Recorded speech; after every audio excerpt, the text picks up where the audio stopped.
안녕하세요. 여러분이 미래입니다. 저는 여러분에게 하나님의 말씀을 전하고 있는 더풍산교회 구영보 목사입니다.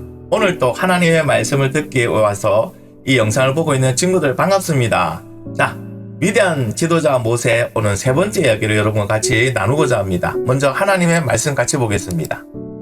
이제 내가 너를 바로에게 보내어 너에게 내 백성 이스라엘 자손을 애굽에서 인도하여 내게 하리라. 출애굽기 3장 10절 말씀. 이제 본격적으로 하나님께서 모세를 세워서 애굽에서 이스라엘 백성들을 구원해 내기로 이제 시작하십니다.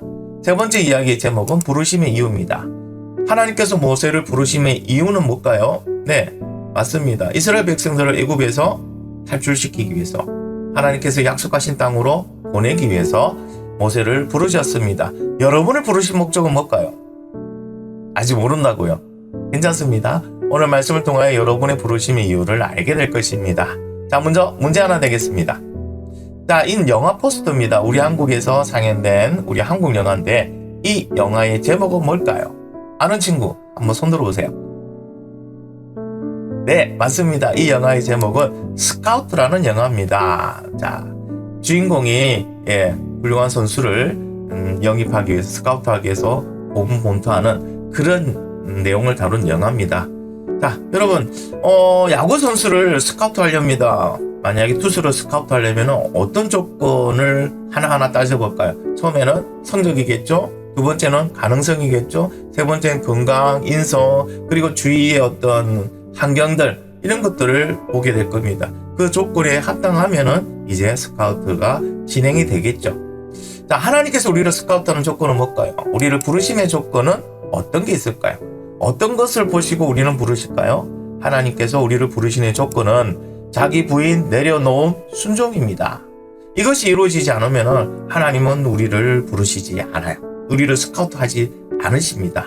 여러분, 자기 부인은 뭡니까? 내 생각, 내 뜻, 내 고집, 이런 것을 부인하는 거예요. 내려놓은 뭡니까? 내가 추구하는 목적들, 내가 사랑하고 내가 좋아하고 이런 것들을 내려놓는 거예요. 순종은 그대로 하나님의 말씀을 따르는 거죠. 이것이 안 되는 사람은 하나님께서 부르시지 않습니다.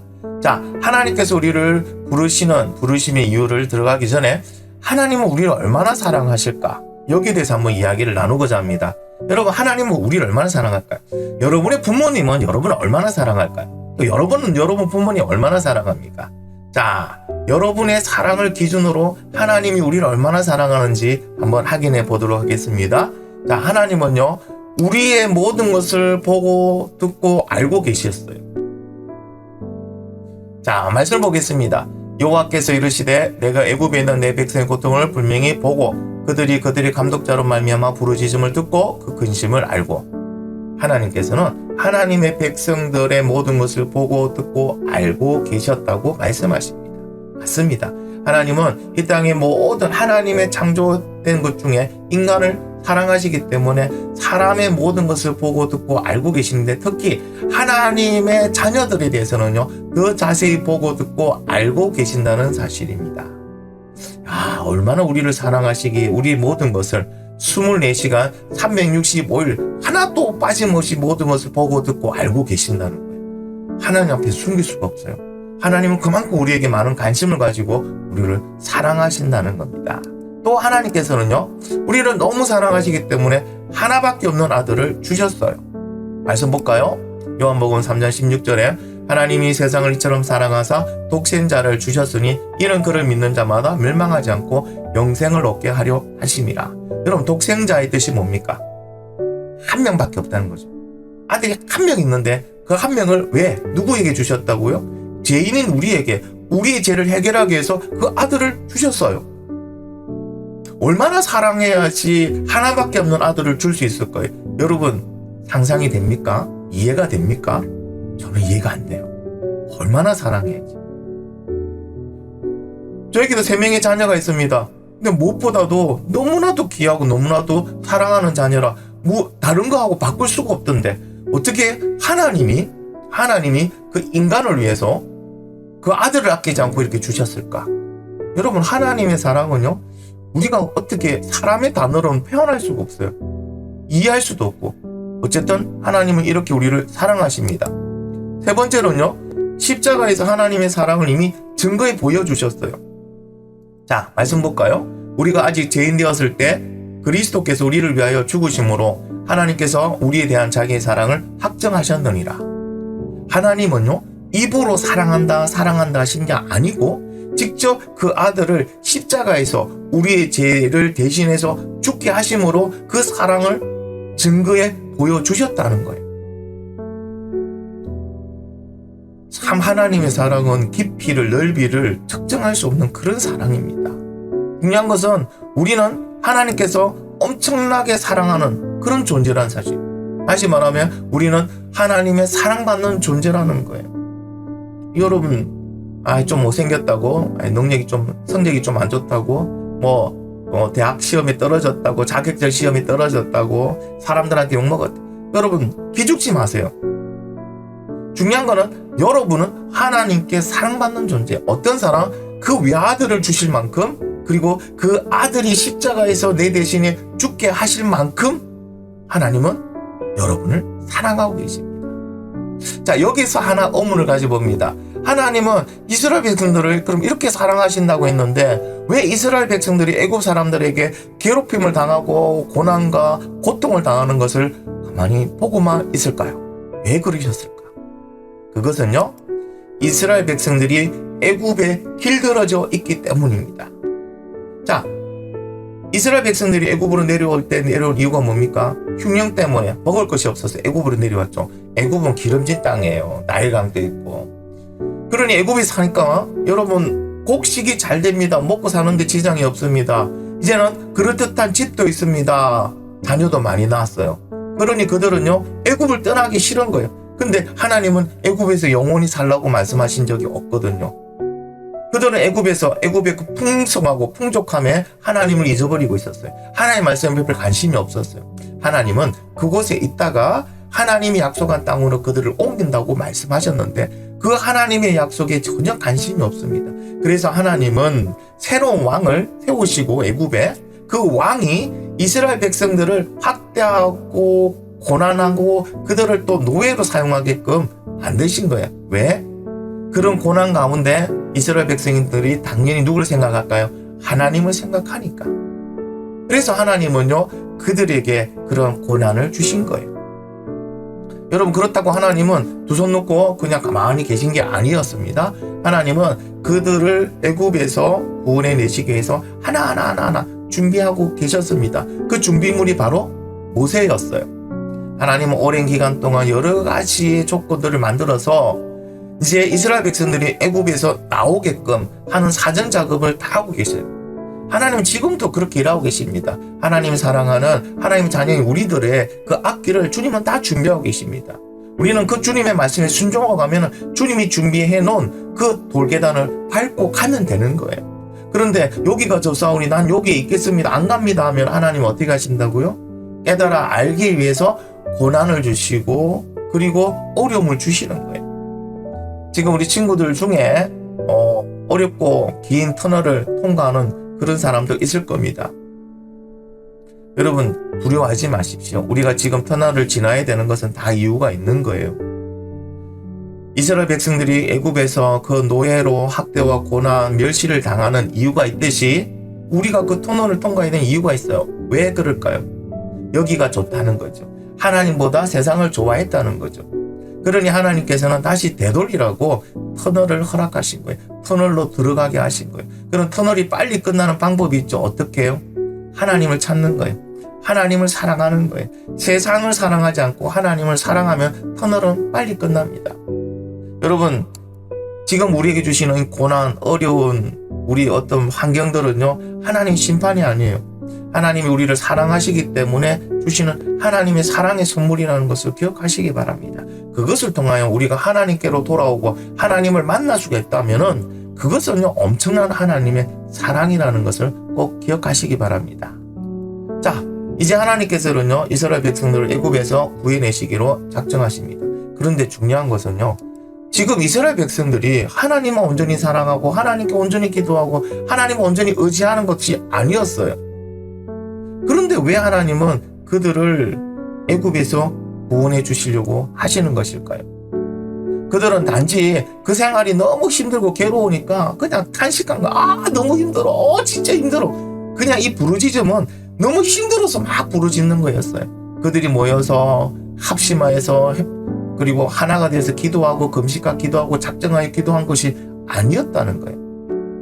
그럼에도 불구하고 하나님께서 이스라엘 백성들을 애굽에서 구원해 주시려고 하신 이유는 하나님이 그 조상 아브라함에게 하신 약속, 언약 때문입니다.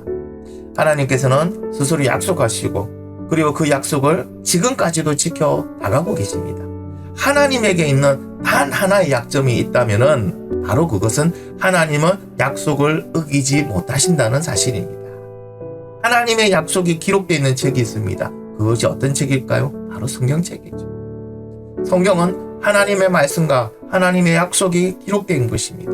그래서 누구든지 그 성경의 약속을 나의 약속으로 믿음으로 붙들기만 하면 지금도 그대로 이루어지고 있어요. 놀랍지 않습니까? 처음 들어봤어요? 그러면 지금 성경책을 펴고 지금부터 성경을 읽기 시작하시면 됩니다. 그 중에서 하나님께서 약속하시는 것을 딱 보고 이것은 제가 믿습니다. 저에게도 이 약속을 해주시면 감사합니다. 아멘 하는 그 순간 그 약속이 그대로 이루어집니다. 자, 사탄은 이것을 알기 때문에 우리에게 성경을 보지 못하게 막고 있습니다. 어떻게 막고 있을까요? 세상 것을 더 사랑하고 더 즐기고 더 관심을 가지게 만듭니다. 그래서 오락에 웹툰에 다른 또 페이스북이라든지 SNS에 더 관심을 가져서 어떻게 하든지 성경을 보지 못하게 만들고 있어요.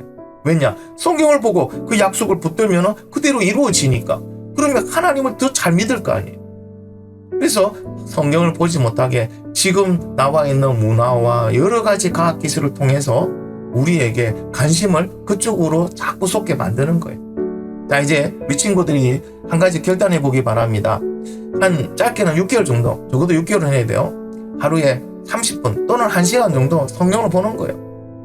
30분 성경을 봤으면 30분 기도하고 1시간 성경 봤으면 1시간 기도해보는 거예요. 6개월 동안 그냥 해보는 거예요. 나에게 어떤 변화가 있는지. 여러분 6개월 동안 해보면요, 여러분이 직접 느낍니다. 엄청난 변화가 있다는 걸 느낍니다. 무슨 뜻인지 이해가 안 돼도 그냥 읽어보세요.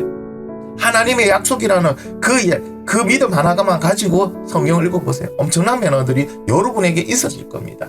여러분 한번 작정해보세요. 이제 여러분의 차례니까 여러분이 그 약속을 누리는 그런 사람이 되기를 바랍니다. 자, 이제 하나님이 일하시는 방법에 대해서 말씀해 드리겠습니다. 하나님은 어떤 사람 부르실까요? 하나님을 경외하는 사람. 자, 모세로 돌아갑니다. 하나님께서 모세를 부르실 때는요, 이름을 2번 다정하게 부릅니다. 모세야, 모세야. 이 말은요, 아주 친근하게 부르는데 어떻게 사람을 친근하게 부를 수 있습니까? 내가 자세히 알고 있다는 거죠. 모세에 대해서 자세히 알고 있다는 거죠. 하나님은 우리에 대해서도 자세히 알고 있습니다. 그래서 모세에게 주시는 그 명령은, 그 사명은 모세가 감당할 수 없는 걸 하나님 주지 않습니다. 하나님은 우리에게 어떤 고난을 주셔도 우리가 감당하지 못할 고난은 주지 않는다고 약속하셨어요. 하나님은 나보다 나를 너무나도 잘 알고 계신 분.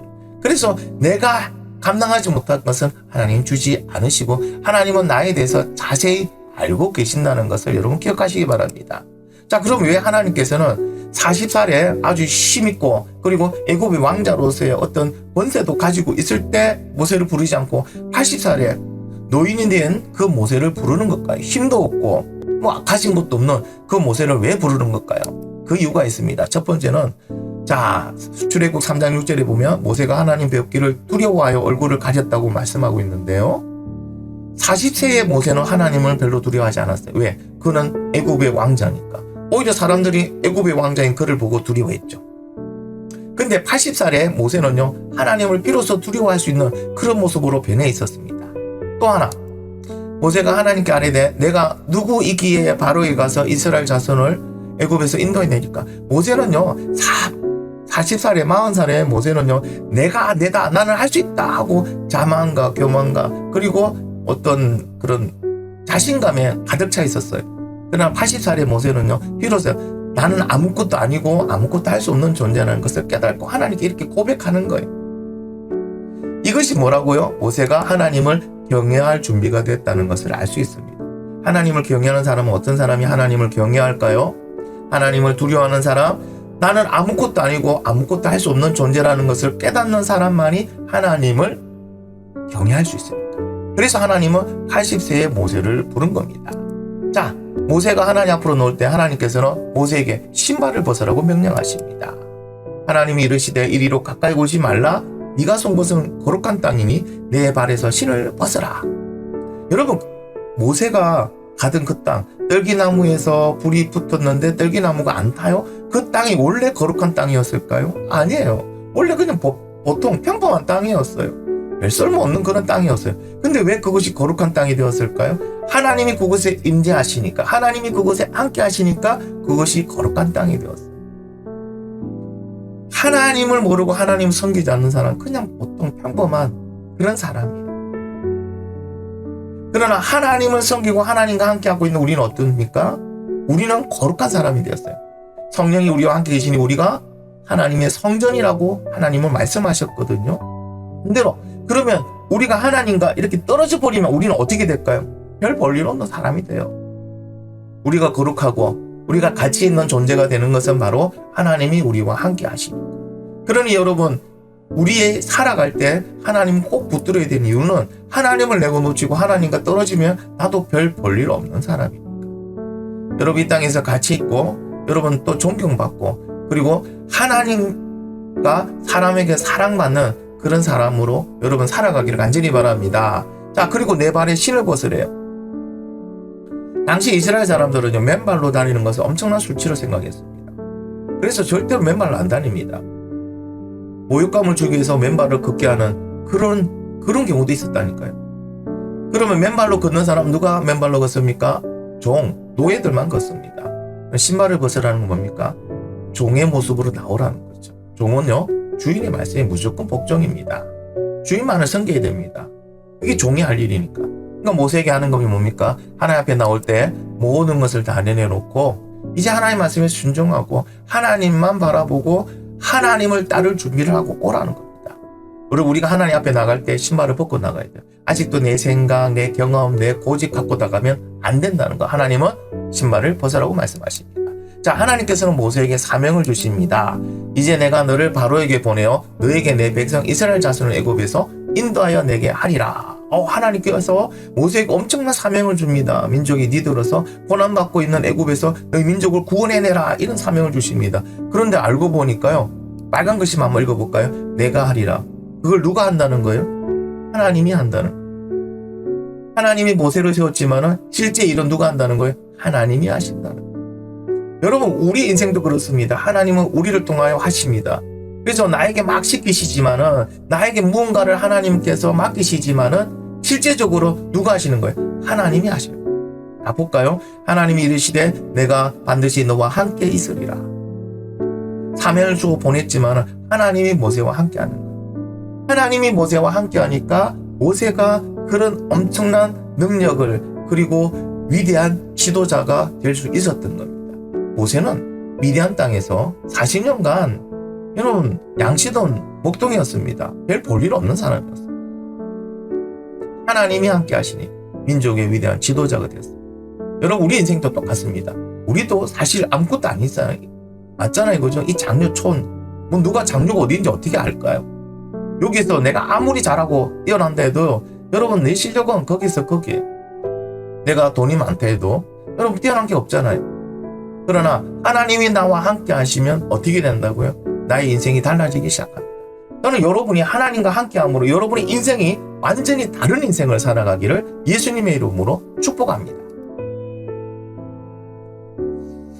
자, 이제 말씀을 정리합니다.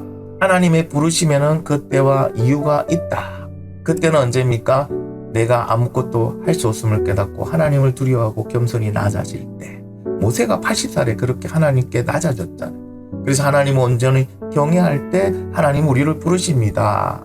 자, 하나님께서 나를 자녀로 부르신 이유는 그럼 무엇일까요? 자, 보세요.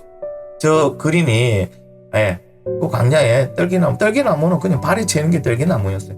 불이 붙었는데 떨기나무가 타지 않습니다. 자, 이것은 무엇을 상징하는 걸까요? 떨기나무는 무엇을 상징하는 걸까요?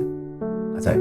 애굽에서 그냥 하찮게 살아가고 있는 이스라엘 백성들, 별 볼일 없이 살아가는 이스라엘 백성들이고 그 불붙은 불은 누구를 상징할까요? 하나님. 하나님의 그 거룩한 불은 지금 이스라엘과 함께 하신다.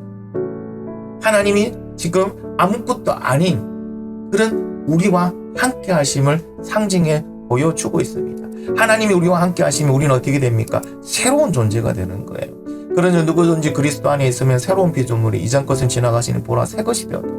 우리가 예수 그리스도를 믿을 때 하나님 우리와 함께 하실 때 우리는 새 것이 되었어요. 이전 것은 다 지나가 버렸어요. 이전의 나의 모습은 싹 없어졌어요. 이제는 새로운 인생을 새롭게 출발할 수 있는 그런 사람이 되었다고 말씀하고 있습니다. 그런데 우리는 왜 예수 믿고도 새로운 삶을 살지 못하고 있는 걸까요? 왜 우리 친구들은 예수님을 영접했다고 하면서도 삶이 달라지지 않았을까요? 그 이유는요, 결심을 했는데 결단을 하지 못했기 때문입니다. 결심과 결단은 비슷한 단어지만 틀립니다. 결심은 마음으로 하는 거고 결단은 행동으로 하는 겁니다. 여러분 지금까지 달라지겠다 결심만 많이 했죠. 그런 삶을 살겠다 결심만 했지만 결단, 행동을 하지 않았어요. 자, 여러분에게 한 가지 팁을 줍니다. 지금 내가 실천할 수 있는 거 한 가지를 정하세요. 그거부터 행동하세요.